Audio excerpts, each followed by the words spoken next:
ئامادەی کوردستانی کوڕان لە ساڵی یەکەم جار لە ساڵی 57 دامەزراوە بە ناوی ناوەندی ئەو سەردەم ناوەندی بووە پۆلی 1970 لە بینایی هەڵگۆردی جاران کە لە بینای ئەنجومەنی وەزیرانی ئێستاە لەوێ دامەزراوە بە ناوی ناوەندی هەولێری کوڕان دواتر لەبەرەوەی ژمارە قوتابیان کەم بووە لەگەڵ خانەی مامۆستایان تێکەڵکراوە بەڵام لە ساڵی 59 هاتیتە متۆسطەی بینایی متۆسطەی جمهوری لە ساڵی 67 و 68 هەتا 67 بوویتە دواناوەندی هەولێری کوڕان و لە یەکی ساڵی 1970 ئەو بینایەکە تەواو بە دروست کراوە بینایەکە یان ئەو دواناوەندی گوازرایتەوە بۆ ئەو بینایی ئێستا کە تێداینە لەو کاتەوە تا ئێستا لەو بینایینە لە ئەو دواناوەندێش لە ساڵی 1970 متۆسطەکەی نەمایە بوویتە ئامادەی و ناونراوە ئامادەی کوردستانی کوڕان.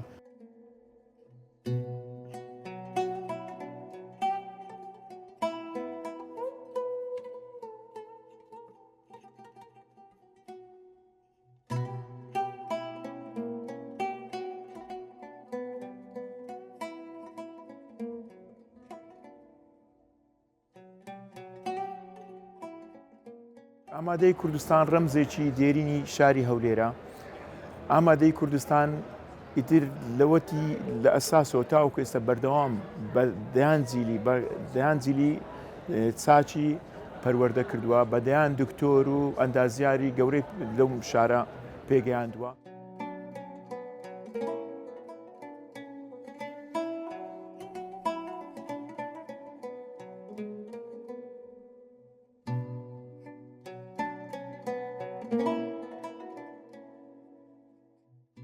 طبعا ئەمە لە ساڵی 57ەوە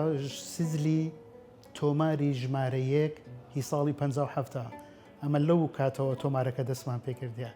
هەتا ئێستا نزیکەی 116 تۆمارمان هەیە.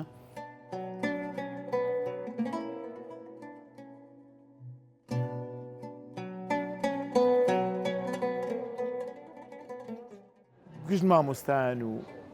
ئیدارە و دەستی کارجێڕی و بەڕێوەبەر بە ماڵی خۆمانمان زانیوە یعنی ئەمە ژوای کردووە کە ئەو ئامادەی کوردستان بەردەوام لە بەرەو پێش بڕواتن جگە لەمەش هەرچەندە بینایەکەی کۆنا بەردەوام دەستی سوپاسی وەزارەتی پەروەردە دەکەین کە ساڵانە یارمەتی دەرمانە بۆمان بۆ ئەوەی نۆژن پێداویستەکانی ئامادەی کوردستانمان لەگەڵ ئەو خێرۆمەندانەی هەیە بەشدار دەبێتن سوپاسیان دەکەین کە بتوانین لەو ئاوە بمێنێتەوە لەو ئاست و بەرەو پێشبردنا.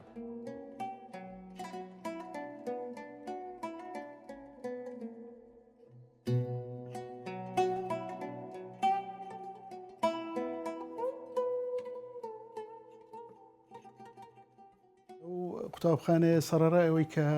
شوێنی پێگەیاندنی قوتابی ویان مەڵبەندێک بووە جگە لەوە مەڵبەندێکی ڕۆشنبیریش بووە مەسەن لە ساڵی هەفتاکان قوتابخانەکەمان یان قوتابیەکانی قوتابخانەکەمان ئامادەکەمان چەندین گۆڤاریان دەرکردێت لە ڕۆشنبیریەوە مەسەیەکێک لەوانە گۆڤاری ڕێهێڵە کە لە ساڵی هەفتاوێک دەرکراوە گۆڤاری بیری نوێ لە ساڵی 72 دەرکراوە گۆڤاری چوارچرا لە ساڵی 73 هاوکاری لە ساڵی 74 دەریان کردووە. لە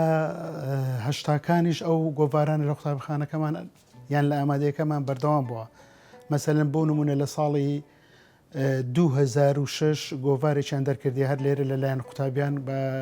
ناوی گۆڤاری لانەی شێران. لە سەرەتای هەفتاکان کە دەتوانم بڵێم ئامادەی کوردستان وەکو قوتابخانەیەک وەکو سەکۆیەک بووە بۆ پێگەیاندنی دەیان کە لە شاعیر و نووسەر کە ئێستا ناوی دیار و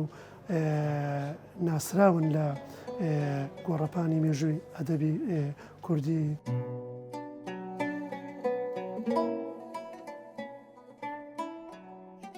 جگەلەوە زۆر لە کەسایەتیەکان لێرە قوتابی مەسەلەن ئێستا نووسەرمان هەیە نووسەری زۆر بەناوبانگ لێرە بووینە مامۆستا عەبدوڵڵا زەنگەنە کە یەک لە نووسەرەکانی شاری هەولێرە لێرە قوتابی بووە شاعر دڵشاد عەبدوڵڵا لێرە بووە نووسەر و ڕناکبیر فەرید دەستەسەر لێرە قوتابی بووە زۆر لە دڵشاد عەبدوڵڵا کوتمان شاعیر بووە لێرە بووە زۆر نووسەر و کەسایەتی بەناوبانگی شاری هەولێر لێرە قوتابی بووینە.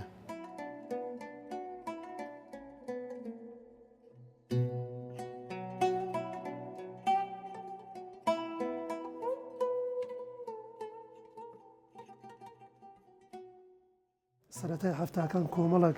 گۆڤار لە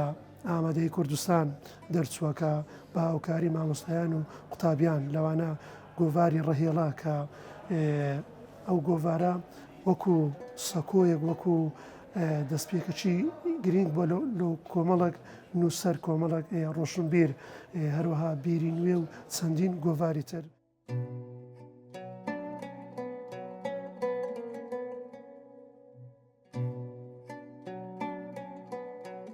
قوتابیەکان ئەگەر سەیریان بکەی زۆر چالاک زۆر تستون لە هاتن و لە بەشداریکردنیان لە پەرتوخانەکەمان هاتنیشان وەک ئەو کاتانە نییە کە برێ هەموو کاتێک لێرە بن تەنها ئەو کاتانەیە کە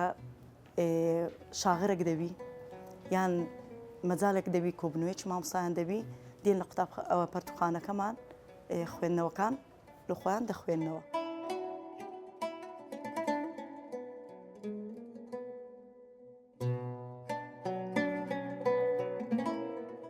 لە بوارەکانی تریش دەبابن لە ڕووی سیاسیشەوە ئامادەیەکەمان ڕۆڵێکی گرنگی هەبووە هەر لە سەرەتای دروستبوونیەوە قوتابەکانیان لە ڕێخستنەکانی ناوشار بووینە بە ڕۆڵێکی گرنگیان هەبووە لە ڕووی سیاسیەوە لە باگاکردنەوەی خەڵک و با بڵێن لە ڕووی سیاسیەوە مەسەلەن بوون و من ئەمە ساڵی 75 لە دوای نووسکۆی شۆڕشی ئەیلول ڕێخستنەکان لە ناو ئامادەی و کە لە هەولێر ئەوانە دەستیان پێکردیتەوە یەکەم حتاتوان بڵێم یەکەم شەهیدی دوای نوسکۆشەکە لە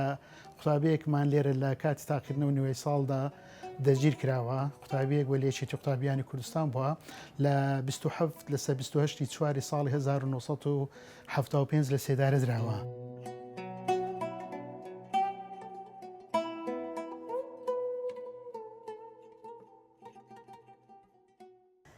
بەنسبەت ژمارەی پەرتوکەکانیش زیاتر لە 4,000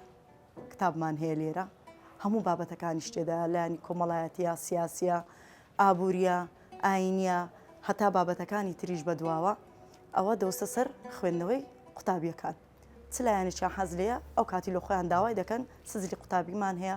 لە وەرگرتن و لە هێنانەوەی و سزلی ڕۆژانەشمان هەیە کە بەشداری دەکەن لە هێنان و بردنەوەیە. لە ساڵی 82 ئەو خۆپیشاندانانی کە لە شاری هەولێر و لە کوردستان دژی ڕژێمی بەعس کران ئامادەی کوردستان لەگەڵ زانکۆی ئەو کات تازە زانکۆی سەلاحەدین گواسرا بۆ هەولێر ڕۆڵێکی گرنگیان هەبووە مەسەلەن لە خۆپیشاندانەکاندا بەشدارێکی بەرچاویان هەبووە هەر لۆیش لە ساڵی 82 ڕژێمی بەعس لە 15 چاری 82 لە کاتی ڕێزبوونی قوتابیان نارنجۆکی هاویشتە ناو گۆڕپانی قوتابخانەکەمان تەڵەبەکمان شەهید بوو بە ناوی نەوزاد خدر کە لە قوتابی ئامادەی خۆمان بۆ و چەندین قوتابی دیش بریندار بووە.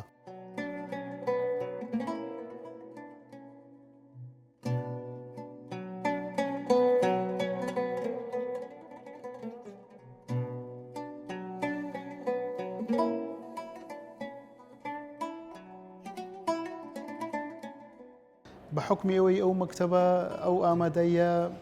مثلا ڕێژەیەکی یان با بڵین مامۆستای بەناوبانگی تێدا بووە ئەو ئامادەیە هەر لە سەرەتاوە ناوبانگ و پێگەی خۆی پاراستووە مەسەلەن ئامادەیەکەمان یەکێکە لەو ئامادانێکی ئێستەش لەسەر ئاستی هەرێم ساڵی 2020 22 بۆ ماوەی 3 ساڵ یەکەمی هەرێم مەسەلەن بە ڕێژەی قوتابیەکانمان لە 100 نمرەیان بەدەستێناوە مەسەلەن 3 قوتابیمان لە ساڵی 20 و 22 یەکەمی هەرێم بووینە.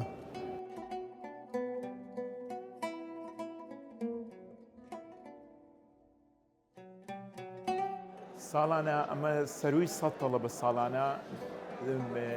کۆنمریان لە 90 بەسەرەوەیە وە ساڵانە بەدەیان تەڵەبا بەدایان تەڵەبە لێرکوان دەستە کۆلیژی پزیشتی و بەدایان تەڵەبە دەستە کۆلیژی سەیدەڵیە و کۆلیژەکانی تر. لێرەدا قوتابی هەم لە ڕووی زانستەوە ئەمە هەموو جارەوە دەڵێن قوتابیەکانی ئامادەی کوردستان فەرقان هەیە ڕەنگە لەگەڵ هەندێک قوتابی هەندێک مەکتەبی تەرۆریزم بۆیانەیە لێرکوانە منافسێکی باش لە بینی قوتابیەکان دروست دەبێت چێبڕچەیەکی باش وا دەکاتن قوتابێکە ئاستی بەرز بێتەوە.